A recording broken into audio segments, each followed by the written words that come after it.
Yes, you can see in this picture what? ये जो picture हमको नज़र आ रहा है इसमें हम क्या देख सकते हैं? क्या दिख रहा है हमको? यहाँ पर हमको एक ये प्लेस जो दिख रहा है वो सबसे पहले तो विलेज का है। यहाँ पर हम रूरल एडमिनिस्ट्रेशन के बारे में पढ़ रहे हैं, तो यहाँ ये कौन सा एरिया हो सकता है? तो रूरल एरिया है। पीछे खेतों में लोग काम कर रहे हैं यहाँ पर, ठीक है। यहाँ पर 2 types of fields, 3 types of fields नज़र आ रहे हैं, ठीक है। हम देख सकते हैं यहाँ पे एंड यहाँ पे, ठीक है। अब वो फील्ड्स के अंदर क्या हो रहा है? कॉन्फ्लिक्ट चल रहा है यहाँ पर। कॉन्फ्लिक्ट मतलब किसी टाइप का क्वेरल चल रहा है, झगड़ा चल रहा है। हम ये देख सकते हैं कि 2 लोग हैं वो आपस में झगड़ा कर रहे हैं, ठीक है। अब इसमें से Mohan is a farmer, his family own a small agriculture field. उसके पास, मोहन जो है उसके पास एक छोटा सा एग्रीकल्चर फील्ड है फार्मिंग का बहुत सालों से। Next to his field Raghu's land which separated from his by small boundary called the bound. और यहाँ पर उसका जो खेत है, रघु का जो खेत है उससे लगा हुआ है, पास पास में है दोनों के खेत, और एक छोटी सी मेड़ लगी हुई है। व्हाट इज़ अ मेड़? बाउंड किसको कहा जाता है? बाउंड मतलब बाउंड्री, ये छोटी सी बाउंड्री जो दोनों खेतों के बीच में होती है, ठीक है। पीछे भी, बैक में भी हम देख सकते हैं यहाँ पर। तो ये चीज़ को लेकर झगड़ा हो रहा है, ठीक है।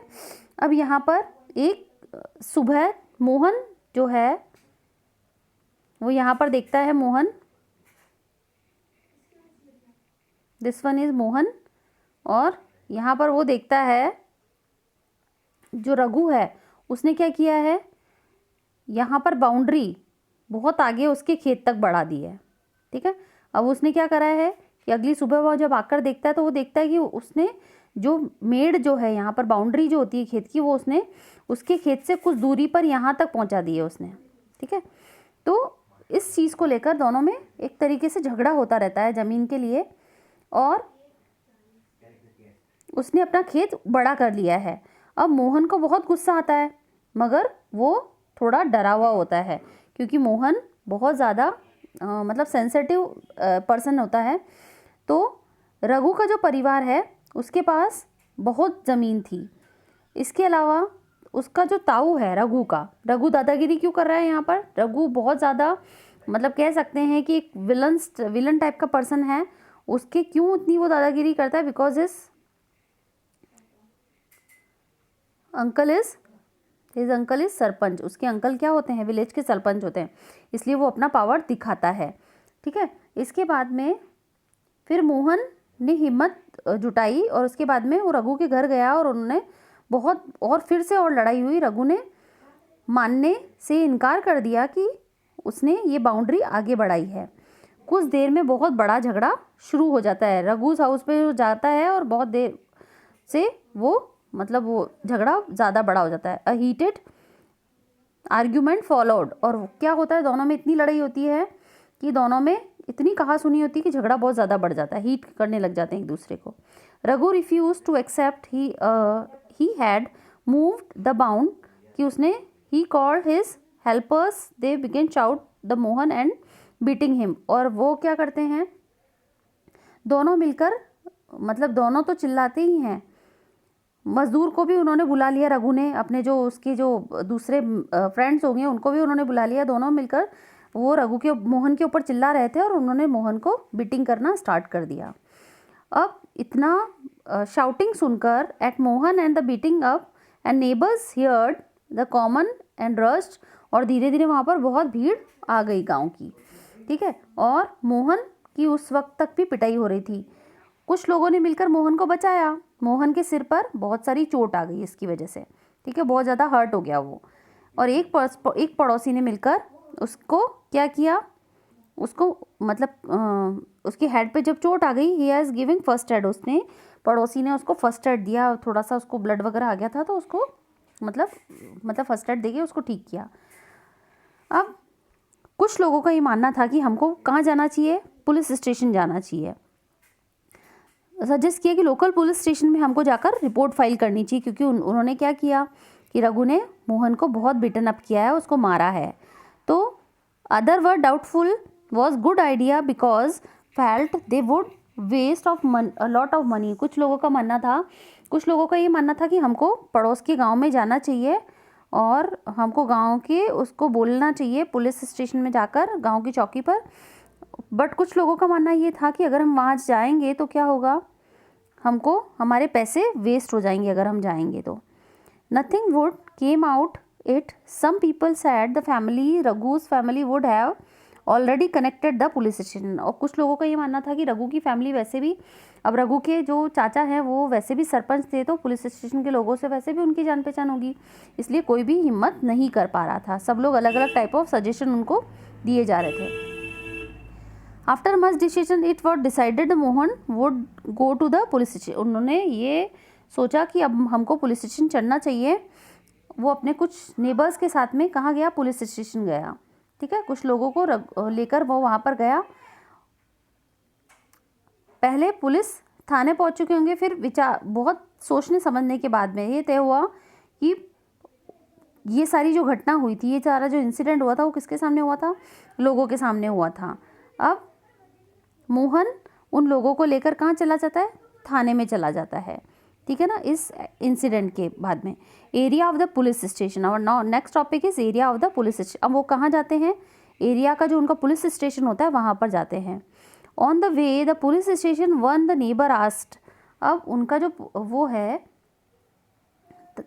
कुछ पड़ोसियों ने पूछा क्यों ना हम थोड़ा पैसा खर्च करके बड़े शहर, यहाँ तो उनकी जान पहचान हो सकती है, लेकिन हम क्या करें, ये तो हमारा विलेज का पुलिस स्टेशन है, हम थोड़ा सा दूर और जाएं पैसा खर्च करके, और हमको कहाँ जाना चाहिए, टाउन के पुलिस स्टेशन में जाना चाहिए।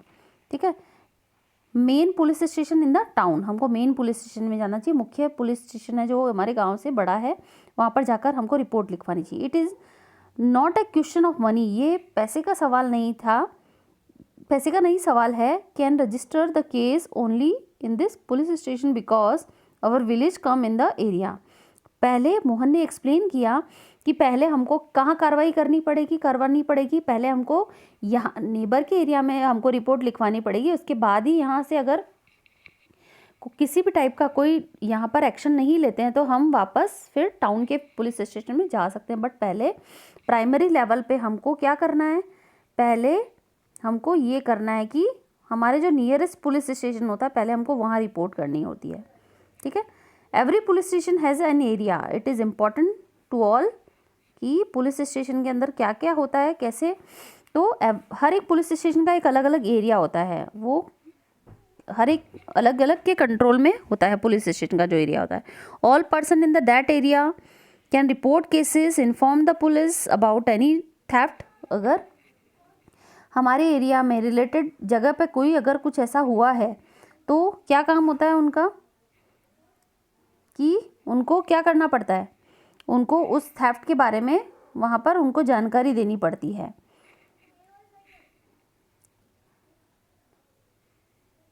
कि किसी के साथ चोरी हुई है, थेफ्ट हुई है, किसी के साथ कोई ऐसा दुर्घटना हुई है, एक्सीडेंट हुआ है, इंजरी हुई है, फ्लैट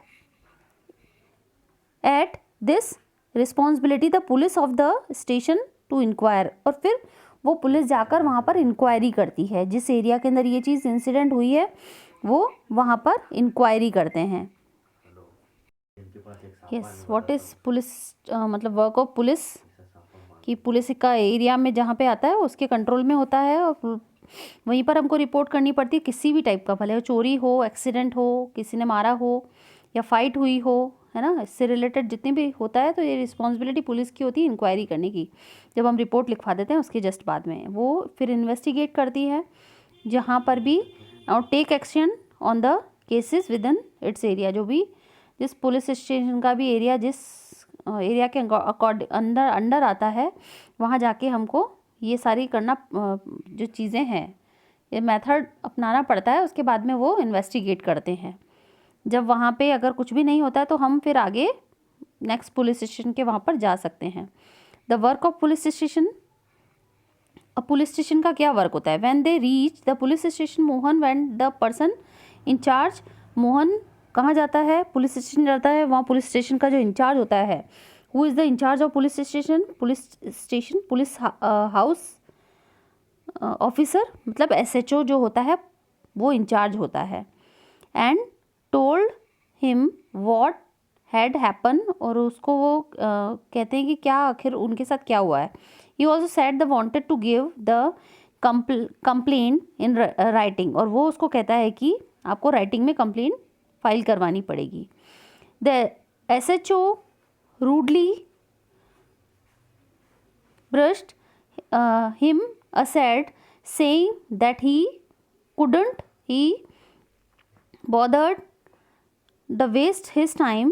और जो SHO है वहाँ का, जो police house station house officer है, जो वहाँ का इंचार्ज होता है, वो क्या कहता है उसको कि तुम अपना टाइम यूं ही वेस्ट कर रहे हो, कुछ नहीं होने वाला है. Writing down minor complaints when investigation that Mohan showed his injuries but the SHO did not believe him. मतलब वो SHO किससे मिला होता है, उनका जो उसका तो अंकल होता है रघु का, उससे मिला हुआ होता है, इसके कारण वो कोई एक्शन नहीं लेता है और वो उसको सच नहीं मानता है कि वो अपने घाव दिखाता है मोहन, पर वो उसको नहीं मानता कि ऐसा उसके साथ हुआ है. और मोहन इस चीज़ से बहुत शॉक होता है कि आखिर वो ऐसा क्यों कर रहा है, और वो हमको समझ में आ रहा है कि वो क्यों कर रहा है. Mohan was puzzled and did not know what to do. Mohan बहुत पजल हो जाता है और वो सोचता है कि मैं क्या करूं आखिर. और वो अपने जो नेबर्स होता है उनको बुलाकर अंदर लेकर आता है और वो उनको बताता है कि देखो इनके सामने मुझे पीटा गया था और मुझे ये जो इंजरीज हुई है वो उसके कारण हुई है. इन लोगों ने भी वहाँ पर मुझे देखा. अब जो वहाँ का SHO है वो राजी हो जाता है रिपोर्ट लिखने के लिए, और मोहन ने शिकायत लिखकर मोहन को शिकायत वहाँ पर देने को उन्होंने बोला, क्योंकि जो विलेजर्स थे उनका SHO के ऊपर फोर्स था, इसलिए वो मान भी गया. अब थाने जो SHO है उसने प्रॉमिस किया और अगले दिन उन्होंने क्या किया, एक जो कांस्टेबल है उसको वहाँ पर भेजा. किसके लिए? जांच पड़ताल करने के लिए, इन्वेस्टिगेट करने के लिए. जैसे कि हमने अभी पढ़ा था इसके अंदर कि पुलिस स्टेशन का क्या वर्क होता है, तो वो वहाँ पर ये चीज़ जो हमने अभी इधर पढ़ी है वो यहाँ प्रोसेस में आ गई है कि पहले उसने रिपोर्ट फाइल करी है, अपनी इंजरीज दिखाई है, उसके बाद में इन्वेस्टिगेशन होने स्टार्ट हो गई है. देख लेते हैं, ठीक है. And then maintenance the records. अब यहाँ पर पुलिस स्टेशन जो है वो रूरल एडमिनिस्ट्रेशन का जो एक पार्ट है वो हमारा फिनिश हो चुका है. And then second next part is our next part is maintenance the land record. अब जो चीज़ का प्रॉब्लम आया है, अब जो पुलिस है वो क्या इन्वेस्टिगेट करेगी. अब जैसे कि उन्होंने पुलिस कांस्टेबल को वहाँ पर भेजा है, वो इन्वेस्टिगेट करेगा पूरे गाँव से कि अच्छा मोहन के साथ ऐसा ऐसा हुआ था. बट वो एक चीज़ का इन्वेस्टिगेशन और करेंगे कि मोहन की आखिर ज़मीन कितनी कहाँ से कहाँ तक थी, और रघु उस पर गलत कब्जा करने की कोशिश कर रहा है, तो इस चीज़ का एक्शन भी पुलिस ही लेगी. ठीक है. तो अब ये मेंटेन्स द रिकॉर्ड्स. अब ये रिकॉर्ड्स किसके पास में मिलेंगे? ठीक है. तो अब रूरल एडमिनिस्ट्रेशन के सेकंड स्टेप पे हम चल रहे हैं. तो मोहन सा the Raghu's arguing heatedly whether the common boundary there field been shifted. कि रघु ने बहुत हार्डली जो है वो बहुत मतलब उसके मेड पर ज़बरदस्ती उसने लगाई थी, मतलब वो जो बाउंड्री है ज़बरदस्ती उसने लगाई थी, और ऐसा कोई तरीका नहीं था जिससे वो जो हुआ था उनके साथ इंसिडेंट वो बहुत शांतिपूर्वक निपट सके. और ऐसा कोई रिकॉर्ड होना चाहिए उनके पास भी. Shifted it's isn't could settled his dispute peacefully manner. की शांति से ये पीसफुली मैनर में ये जो डिस्प्यूट हुआ है, ये जो घटना हुई है वो शांतिपूर्वक निपट सके. Are their record show who own what land in village. अब क्या है यहाँ पर, जिनको पता चल जाए कि गांव में किसके पास कौन सी ज़मीन है, तो अब हम जानते हैं. Let's find out how this is done. कि गांव के पास किसके पास कितनी ज़मीन है, कौन सा खेत किसका है, ये वाला रिकॉर्ड किसके पास होता है. एंड देयर इज़ ये. अब यहाँ पर किसके पास होता है, गांव के जितने भी ज़मीनों के रिकॉर्ड्स होते हैं. जैसे हम हमारे अर्बन एरियाज़ के अंदर भी रहते हैं, तो हमारी कॉलोनी कहाँ आती है, हमारे यहाँ से ये रोड निकल रहा है, इसके सारे जो मैप्स होते हैं, जितने भी लोगों की कॉलोनीज़ बनी होती है, किसके पास मतलब इसके आसपास कौन सा फील्ड है. तो गांव के अंदर भी ऐसा एक रिकॉर्ड होता है. ठीक है. ऐसे मैप्स होते हैं जिसके अंदर पता रहता है कि ये यहाँ से लेकर यहाँ तक के जो मेजरिंग किया हुआ होता है, फील्ड्स अलग अलग खेत होते हैं, वो पर्टिकुलर किसी न किसी पर्सन के होते हैं, और वहाँ पर एक रिकॉर्ड रूम होता है, एक रिकॉर्ड ऑफिस होता है जहाँ पर ये सारी चीज़ें मेंटेन करके रखी जाती है, ठीक है। और ये काम किसका होता है, यहाँ पर पटवारी और तहसीलदार जो होते हैं उनका वर्क होता है। ये measuring land and keeping land record, land को मेज़र करना मतलब कि नापना और रिकॉर्ड मेंटेन करना, ये काम किसका होता है, main work of Patwari. This is very important paragraph. Main work of the Patwari known different names different state in the, अलग अलग जो स्टेट्स होते हैं उनमें पटवारियों को अलग अलग नाम से बोला जाता है। क्या क्या बोला जाता है, different states in the some villages such as officer are the called lekhapal, कहीं कहीं तो उनको लेखापाल बोला जाता है, कहीं कानूंगो बोला जाता है। तो अलग अलग जगहों पर अलग अलग स्टेट में उनका नाम अलग अलग होते हैं। कुछ में कर्मचारी बोला जाता है और कहीं पर विलेज ऑफिसर भी उनको बोला जाता है। किनको बोला जाता है, पटवारी इसको। We will refer this officer as patwari. Each patwari is responsible for the group of village. बहुत सारे विलेजेस के ऊपर एक पटवारी होता है। The patwari maintain the updates the record of village, और उस विलेज के जितने भी ज़मीन के रिकॉर्ड होते हैं वो सब उस पटवारी के पास में होते हैं, और उनको मेंटेन करना, कब किसने खेत बेचा है, कब किसने खरीदा है, ये सारा काम भी पटवारी का होता है। The map and the corresponding detail refer the next page are the small part of record kept by the पटवारी। और उनका क्या काम होता है, अलग अलग तरीके के होते हैं। मतलब पटवारी जो होते हैं इकट्ठा करते हैं और सरकार को उस जगह पर फसल उगाने की जानकारी भी रखना उनके पास ही होता है, रजिस्टर करना पड़ता है उनको। Patwari usually the was measuring agriculture field, measuring मतलब नापना, फील्ड को नापना भी उनका काम होता है। In this places long chain is use, वो एक नापने के लिए एक लंबी सी चेन का यूज़ करते हैं। In above instance the patwari would have measured both Mohan and Raghu's field and compared then with the measuring on the map. और वो रघु और मोहन का खेत नापते हैं पटवारी आकर और मेजरिंग करते हैं और अपने रिकॉर्ड से मैच करते हैं, ठीक है। Clear that the boundary of field has been change, अब वो उसमें क्लियर हो जाता है कि ये बाउंड्री खिसका के यहाँ तक आगे तक पहुँचाई गई है, उसमें बिल्कुल साफ साफ ये चीज़ पता चल जाती है। The patwari is responsible for the organizing the collection of land revenue from the farmer as a providing information the government. और जो पटवारी होता है उसका काम क्या होता है, गवर्नमेंट के रिकॉर्ड्स जो है उनको गवर्नमेंट तक पहुंचाना, सरकार तक पहुंचाना, इन्फॉर्मेशन देना उनको, और क्रॉप्स के बारे में जानकारी देना भी कि गांव में कितने एरिया में कौन कौन सी जो क्रॉप्स है वो बोई जा रही है, ठीक है। और ये सारा रिकॉर्ड मेंटेन करना और ये इन्फॉर्मेशन गवर्नमेंट को देना भी किसका काम होता है, पटवारी का काम होता है। और ये रिकॉर्ड हमेशा किसके पास मिलते हैं, पटवारी के पास मिलते हैं। रेगुलरली अपडेट करना भी उनको ज़रूरी होता है। फार्मर में change crops grown there fields, someone में डिग अ वेल, और कुछ लोग जो होते हैं अपने खेतों पर कुएं खुदवाने की परमिशन भी किससे लेनी पड़ती है, उनको पटवारी से लेनी पड़ती है। अब यहाँ पर किस वे में इनके पास में रिकॉर्ड मेंटेन किया जाता है, जो पटवारीज होते हैं वो कैसे रिकॉर्ड मेंटेन करते हैं। तो दिस साइड यू सी, ये है जो जिस टाइप से वो रिकॉर्ड मेंटेन कर, पटवारियों के पास ऐसा स्लाइड होता है, ऐसा एक रजिस्टर होता है जिसको खसरा कहते हैं। अब यहाँ खसरा नंबर 5 दिखाया जा रहा है हमको, या 1 2 3 4 डाला है। एरिया का इन हेक्टेयर, कितने हेक्टेयर में है, कितनी किसके पास ज़मीन है वो यहाँ पर रिकॉर्ड दिया गया है, दिस वन, ठीक है। ज़मीन के बारे में बताएगा, name of owner, father, husband name and address. यहाँ पर बताया गया मोहन के बारे में जिसमें बात कर रहे हैं हम, रघु के बारे में भी बात कर रहे हैं। तो मोहन सन ऑफ राजा राम, उसका पिता का भी नाम लिखा हो रहा होता है, और यहाँ पर वो कहाँ पर है, अमरपुरा का रहने वाला है, ठीक है। अब वो it is a recent some other farmer their name and received, मतलब यहाँ पर कि क्या लिखा गया है कि ज़मीन किसी दूसरे किसान की है क्या, यहाँ पर कि वो उन्होंने लीज पे लिया है, ऐसा कुछ है क्या, नहीं, ज़मीन उनकी खुद की है। तो यहाँ पर हर जगह नो लिखा रहेगा।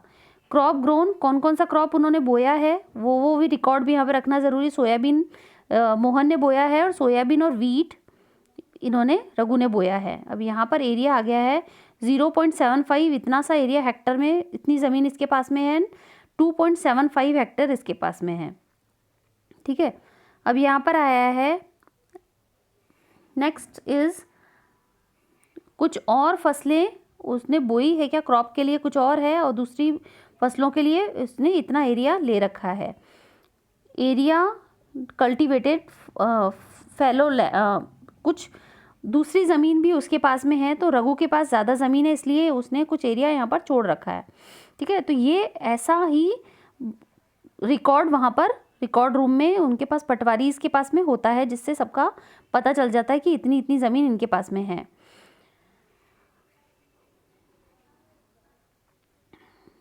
अब यहाँ पर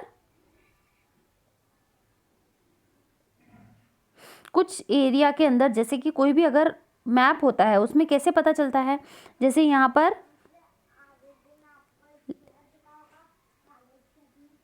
कुछ ऐसे चिन्ह दिए गए हैं, यहाँ पर लेजेंड दिए गए हैं जिसके अंदर पता चल सकता है। तो अगर डैश लाइन होगी तो यहाँ पर बाउंड्रीज है, देख लीजिए सब, सी दिस साइड ये बाउंड्रीज है, जैसे डैश लाइन दे रखी है। वेल अगर जहाँ जहाँ कुएँ हैं वहाँ वहाँ ये राउंड सर्कल्स दे रखे हैं। ठीक है, इसके बाद में ग्रासलैंड है, तो ग्रासलैंड जिसके यहाँ पर ग्रासलैंड है कुछ जगह पर जिन्होंने क्या बोया है, घास बोई है, और कच्चा रोड जिसके पास से जा रहा है। ठीक है, तो कच्चा रोड ये दिस वन इज कच्चा रोड, ये पूरा कच्चा रोड का आपको सिंबल नज़र आ रहा है। पक्का रोड ये पक्का रोड। ओके, तो ऐसे मैप के अंदर सिंबल्स होते हैं। ट्रीज़ के लिए तो ट्रीज़ हमको समझ में आ रहा है मैप में कि कहाँ कहाँ है। ठीक है, तो ऐसे सिंबल्स के थ्रू हम मैप को आसानी से समझ सकते हैं, और ऐसे मैप उनके पास पटवारी इसके पास होते हैं। इसके बाद आता है हमारा keeping track all this work revenue department, the government senior people, this department supervise the पटवारी। अब यहाँ पर पटवारी जो होते हैं, अब यहाँ पर ये भी देखना है ना कि पटवारी के जितने भी रिकॉर्ड्स होते हैं वो कौन देखता है। पटवारी का जो दूसरा रिकॉर्ड मतलब जो सारे रिकॉर्ड्स होते हैं वो देखने का काम होता है किसका, जो तहसीलदार होते हैं उनके ऊपर एक डिपार्टमेंट सुपरवाइज़र होता है, उनको ये सारी चीज़ें उनका रिकॉर्ड देखने का काम उनका होता है। ठीक है, तो all the state divided into district, सारे स्टेट जो है इंडिया के हमको पता है कि डिस्ट्रिक्ट्स में डिवाइड होते हैं, और managing matters related the land, और इनके जो लैंड से ज़मीन से रिलेटेड जितने भी लेखा जोखा होता है वो किसको मेंटेन रखना होता है, पहले तो पटवारी को रखना होता है, और इसके बाद में sub divided, further sub divided these sub divisions district known as a different name such as a tehsil, taluka, और ये जो डिस्ट्रिक्ट्स होते हैं उनको सब डिस्ट्रिक्ट्स में डिवाइड कर दिया गया है। जैसे हम देखें कि for example we see Mandsaur is a tehsil, और अब अगर हम देखें तो मंदसौर क्या है, डिस्ट्रिक्ट है। अगर इसके सब डिस्ट्रिक्ट अगर हम देखें तो जैसे पिपला मंडी है, मनासा है, और ये इसके छोटे छोटे सब डिस्ट्रिक्ट, ये सब डिस्ट्रिक्ट्स मतलब तहसील, जहाँ पर ये जितने भी लैंड एरिया के जितने भी डिस्प्यूट्स होते हैं वहाँ सॉर्ट आउट कर दिए जाते हैं। ठीक है, जैसे मल्हारगढ़ है, ये सारे जितने भी एरियाज़ आते हैं, भानपुरा है, ये सारे एरियाज़ सब डिस्ट्रिक्ट्स में काउंट होंगे। ठीक है, अब यहाँ पर जो सब डिस्ट्रिक्ट्स होते हैं वहाँ पर एक डिस्ट्रिक्ट जो होता है head is the district collector, उसका डिस्ट्रिक्ट कलेक्टर ओनर होता है अंडर रेवेन्यू ऑफिसर, और उसके अंडर में जितने भी रेवेन्यू ऑफिसर्स होते हैं वो उनके अंडर में वर्क करते हैं। जो रेवेन्यू ऑफिसर्स होते हैं उनको तहसीलदार कहा जाता है। They have to hear disputes, और ये ज़मीनों के जितने भी डिस्प्यूट्स होते हैं वो सुनने का काम किसका होता है, तहसीलदार का होता है। They also supervise the work of patwari and ensure the record are properly kept and land revenue is collected. Land revenue collect करने का भी काम, मतलब ज़मीन का जो टैक्स होता है वो भी कलेक्ट करने का काम किसका होता है, तहसीलदार का होता है। और farmers easily copy their record, farmer आसानी से अपने रिकॉर्ड्स को कॉपी करवा सकते हैं, अपने सर्टिफिकेट्स कास्ट सर्टिफिकेट बनवा सकते हैं तहसीलदार से। The tehsildar office is where land disputes are also heard, और जितने भी लैंड डिस्प्यूट्स होते हैं वो सुनने का काम किसका होता है, तहसीलदार का होता है। ठीक है,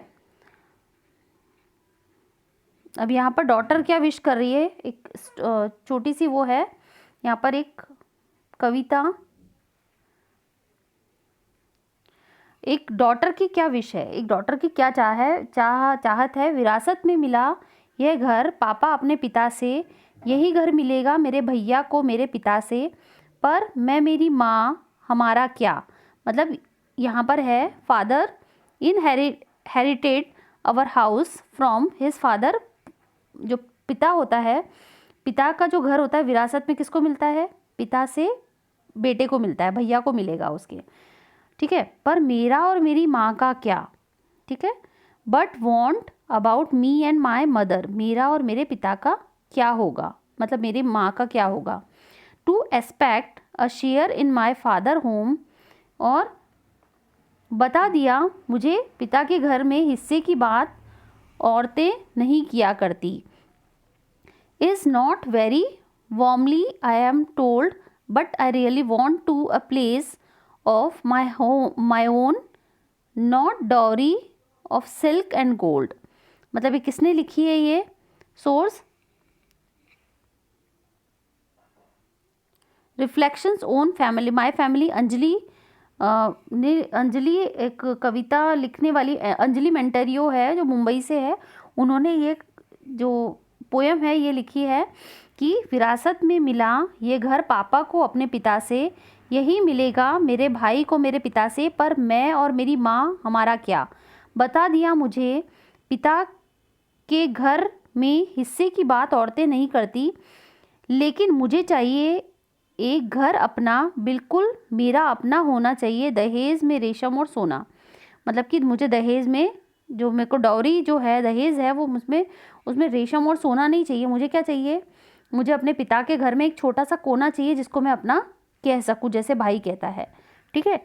तो ये पोएम लिखी गई है क्योंकि पहले के टाइम में ऐसा होता था कि अब आजकल तो ऐसा नहीं होता है। आजकल जो गर्ल्स होती है उसको भी पिता की संपत्ति में, पिता के जो प्रॉपर्टी होता है उसमें जितना भाई का हिस्सा होता है उतना ही बहन का भी हिस्सा होता है और माँ का भी हिस्सा होता है। बट पहले ऐसा होता था। 2005 के बाद में ऐसा अब नहीं होता है। अब माँ को भी इसमें जो पिता की संपत्ति होती है, पति की संपत्ति होती है, इसमें हिस्सेदारी मिलती है और बेटी को भी मिलती है, ठीक है। वो बराबर की हिस्सेदार होती है। और हिंदू सक्सेशन एडमेंट एक्ट के तहत एक ऐसा एक्ट बनाया गया है, एक ऐसा कानून बनाया गया है कि जिसमें बेटियों को भी ये और माँ को भी हिस्सेदारी मिलेगी। और वो एक्ट कौन सा है? न्यू लॉ पास हुआ है, हिंदू सक्सेशन एडमेंट एक्ट 2005 में ये रिलीज हुआ था ये एक्ट, ठीक है। उसके बाद से क्या हो रहा है? Often think the farmers who land, कि जिसका भी एक फार्मर है उसका अपना लैंड है। वी थिंक ऑफ मैन, हम सोचते हैं कि वो आदमी का है। Women are seen as people who work on the field but not as people who own agriculture land. मतलब कि उसका खुद का भी वो माना जाएगा। जो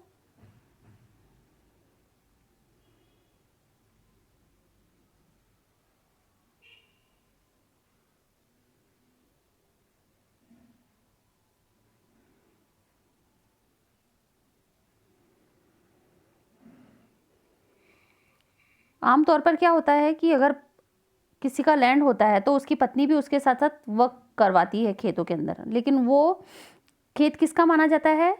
जो खेत का मालिक होता है, जो फार्मर होता है, उसी का खेत माना जाता है, ठीक है। और उसमें उसका कोई भी हिस्सा नहीं माना जाता है। हिंदू औरतों को उस ज़मीन के अंदर हिस्सा नहीं दिया जाता था। और अगर फार्मर की डेथ हो जाती है तो वो ज़मीन को उसके सन्स में डिवाइड कर दिया जाता था, ठीक है। लेकिन अब ये कानून बदल दिया गया है। बेटों और बेटियों को और माँ को बराबर का हिस्सा दिया जाएगा। और ये कहाँ होगा? सभी जगह, divided equally only among his sons, सभी के बीच में ये हिस्सा।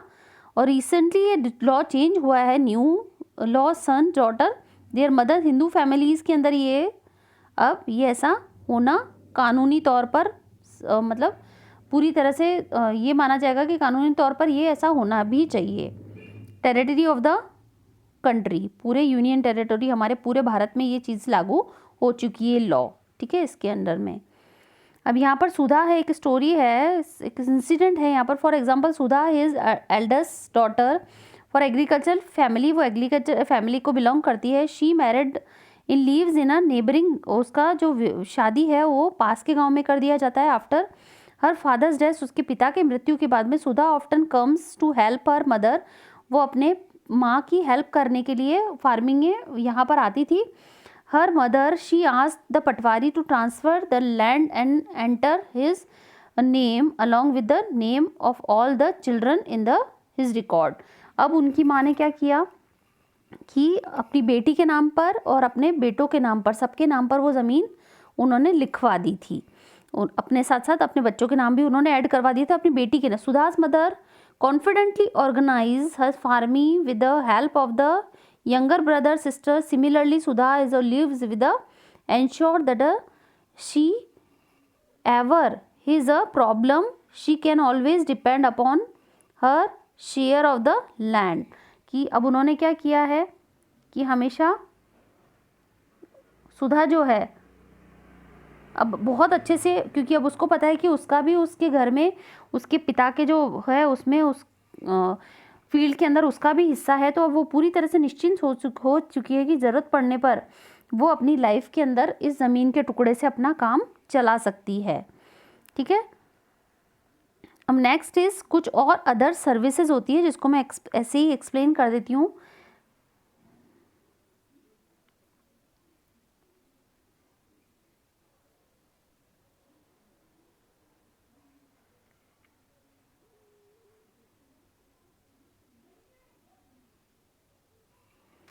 अब यहाँ पर है do the following exercise for your village बाइंग the visiting nearby village looking at the areas. List क्या बनानी है हमको? मिल्क सोसाइटी है, यहाँ पर फेयर प्राइस शॉप है, the bank, the police station, agriculture society और the seeds fertiliser, the post office, the sub post office, anganwadi. इतनी सारी चीज़ें जो है वो सरकार के थ्रू यहाँ पर चलाई जा रही हैं गाँव के अंदर। ठीक है, तो हम ये भी सारा जितनी भी चीज़ें हैं ये किस में आएगी? ये भी सारी पब्लिक के लिए सर्विसेज चलाई जा रही हैं और ये भी सारी रूरल एडमिनिस्ट्रेशन में आती है। Okay students, you read this chapter very well, I hope you understand. Okay, अब मैं आपको नेक्स्ट जो है उसमें मैं क्वेश्चन आंसर सॉल्व करवाऊंगी। Okay, good bye, have a nice day.